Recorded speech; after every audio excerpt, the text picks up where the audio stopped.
Hi, I'm Rick Kahler, and thanks for joining me today. Well, I have a question for you today. Can money give meaning to your life? I was one of a group of financial planners who explored that question during a session at the recent FPA Retreat in Fort Lauderdale, Florida. Our speaker was Jacob Needleman.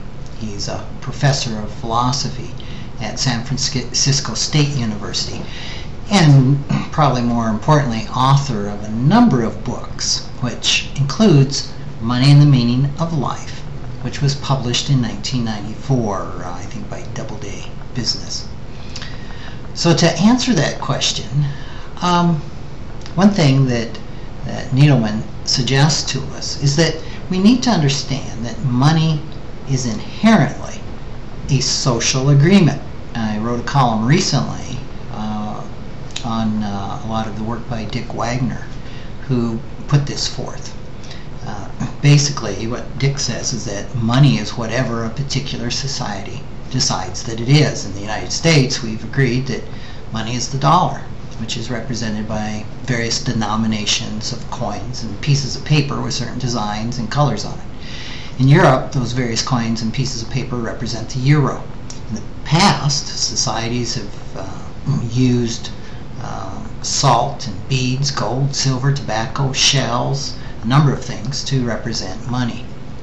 Now, when we understand that money is a social agreement, which is represented by an inanimate object, it's fairly easy to conclude that money by itself is absolutely incapable of giving meaning to our lives.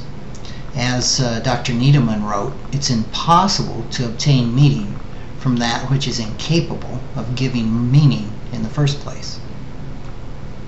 However, while money, in and of itself will not give meaning, there's very little likelihood that we will find meaning without it. The purpose of money is to serve and support the search for meaning in our lives.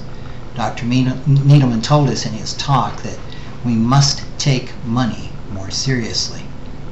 Now, his worldview around money and the meaning of life is pretty straightforward. He contends that humans are hardwired with two general conditions: the need to survive and the quest for meaning.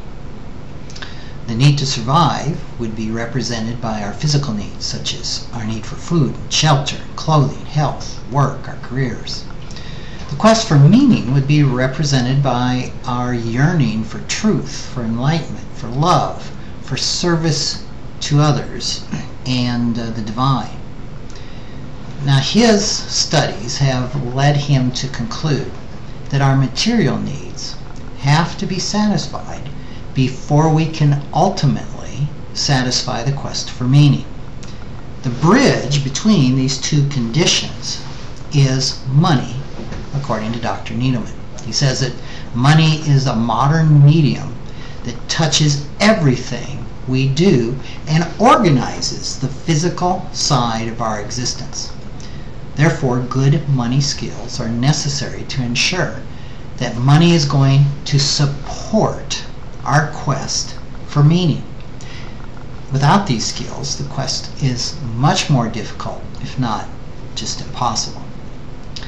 Needleman told the audience, as a profession, you have discovered an area that is really special.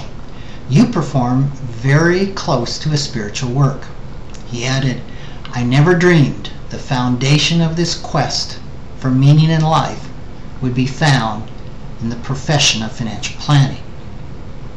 That sat pretty good with the financial planners in the audience. But he suggested in his talk that one of the first places to begin building good money skills would be to examine all the opinions that you have about money. He compared our beliefs about money to an antique store where occasionally you find a priceless treasure, but most often it's filled with junk. That agrees with my view of antique stores. He contends that we need to open the contents of our minds and examine our opinions and our beliefs about money, asking each one, how'd you get in here?